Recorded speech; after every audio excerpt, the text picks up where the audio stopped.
হাই friends, মণ্টুছ ভেৰাইটিলৈ আপোনালোকক জনাইছোঁ স্বাগতম। গুৱাহাটী আহি আছোঁ। গুৱাহাটী পালোঁহি ৰঙিয়াৰ পৰা। আজি লক্ষ্যস্থান Guwahati press club. Guwahati press ক্লাবত আজি ভূমিষ্ঠ হ'ব সদৌ অসম কবি মঞ্চ। আমি গৈ আছোঁ তালৈ। আমাৰ লগত আছে কবি শাকিল আহমেদ, শাকিলৰ ভাইটি জাহাংগীৰ আলম। এইফালে আছে আমাৰ আগফালে কবি পংকজ অসমীয়া কলিতা, সোণাৰাম ৰাজবংশী আছে। গাড়ীত আহি আছোঁ, দেখুৱাবলৈ অকণমান অসুবিধা হৈছে। পিছত আমি তেখেতসকলৰ লগত কথা পাতিম। গৈ আছোঁ প্ৰেছ ক্লাবলৈ, আপোনালোকে চাই থাকক। আমি আপোনালোকক সদৌ অসম কবি মঞ্চ যে গঠন হ'ব অনুষ্ঠানটো দেখুৱাই আছোঁ। পংকজে গাড়ী চলাই আছে।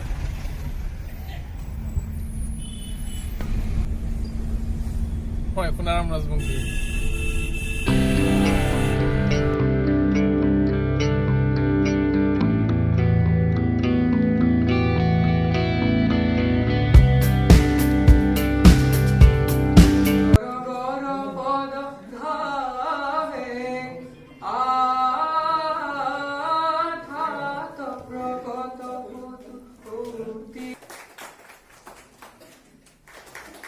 এই উদ্দেশ্যক সদগত কৰি আমি সদৌ অসম কবি মঞ্চ গঠন কৰাৰ বাবে সকলোৱে চিন্তা চৰ্চা কৰি এই মৰ্মে আগবাঢ়িছোঁ। আমি আশা কৰোঁ এই মঞ্চৰ যোগেদি অসমৰ নতুন কাব্য সাহিত্য জগতৰ এক নতুন আশাৰ সঞ্চয় সক্ষম হ'ব। এইখিনি আমাৰ মূল উদ্দেশ্য। আটাইৰে আন্তৰিক ধন্যবাদৰে নমস্কাৰ। যিটো উদ্দেশ্যক লৈ আমি আজি ইয়াত সন্মিলিত হৈছোঁ সেয়া হ'ল আমাৰ বেনাৰত লিখা আছে সদৌ অসম কবি মঞ্চৰ কেন্দ্ৰীয় কমিটি।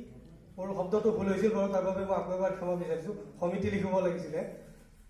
কেন্দ্ৰীয় সমিতি ঘোষণা আৰু গ্ৰন্থ উন্মোচনী সভা। এতিয়া সদৌ অসম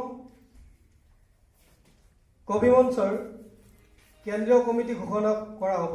তাৰ আগতে শুক্লেশ্বৰ নাথদেৱক আমি মঞ্চত আসন গ্ৰহণ কৰিবলৈ অনুৰোধ জনাইছোঁ। আমাৰ উপদেষ্টা মোৰ কবিতাৰ প্ৰতি প্ৰকাশো পাইছিল, কিন্তু আমাৰ জীৱনবিলাক এনেকুৱা অসংযত জীৱন আছিল। আজি গত কালি তত এনেকুৱা কিতাপখনে হেৰাই থাকে।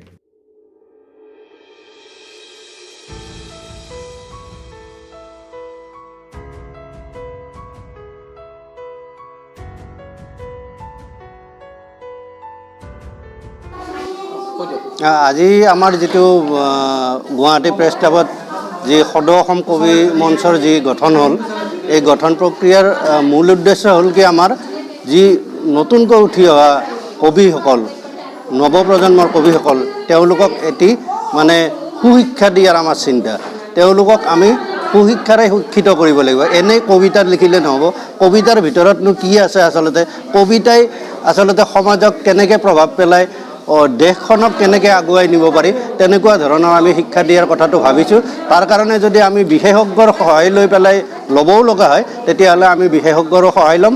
দৰকাৰ হ'লে তেওঁলোকক বিশেষ ধৰণে আমি শিক্ষা দি আমি অসমত এগৰাকী ভাল কবি হিচাপে প্ৰতিষ্ঠিত কৰাৰ চেষ্টা কৰিম। এয়াই আছিল আমাৰ উদ্দেশ্য। আমাৰ বাহ তাতে গুণগুণাই প্ৰেমৰ ছন্দ হৈ গছে পাতে আমাক ধৰি ৰাখে দিনৰ পোহৰত, ৰাতিৰ এন্ধাৰত। ইমান আপোন, ইমান সপোন, নালাগে সৰগ প্ৰেমেৰে জীপাল।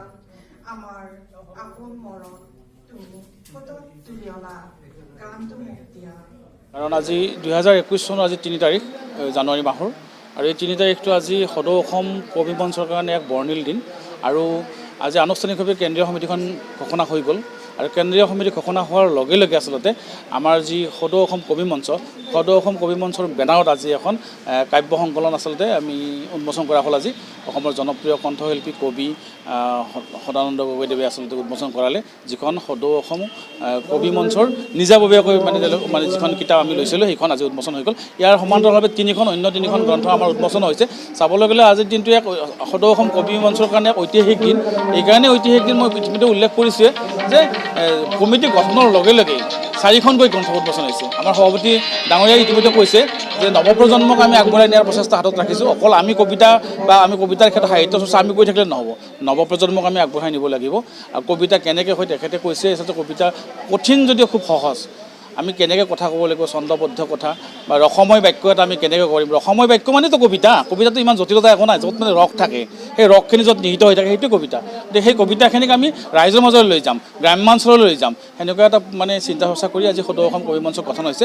আৰু উত্তৰোত্তৰ মই কামনা কৰিছোঁ। আৰু পূৰ্বতেও মই আচলতে কৈছোঁ যে কবি বন্দনা মহন্তৰ তেজাল কলিজা এই কবিতা পুথিখনে আমাৰ সদৌ অসম কবি মঞ্চক নেতৃত্ব দিছে। আমি কবিগৰাকীলৈ ধন্যবাদ জ্ঞাপন কৰিছোঁ। আৰু লগতে তেখেতে আজি উপস্থিত থাকিব নোৱাৰিলে, যদিও তেখেতে খুব দুখিত, আমাক জানিব দিছে। সভাপতি মহোদয়ৰ সৈতে যোগাযোগ কৰিছে যে তেখেত থাকিব নোৱাৰিলে, তথাপিও আমি তেখেতৰ কবিতা পুথিখন পাই সদৌ অসম কবি মঞ্চ আমি উৎসাহিত হৈছোঁ আৰু আগবাঢ়ি যাম বুলি আমি আশা কৰোঁ।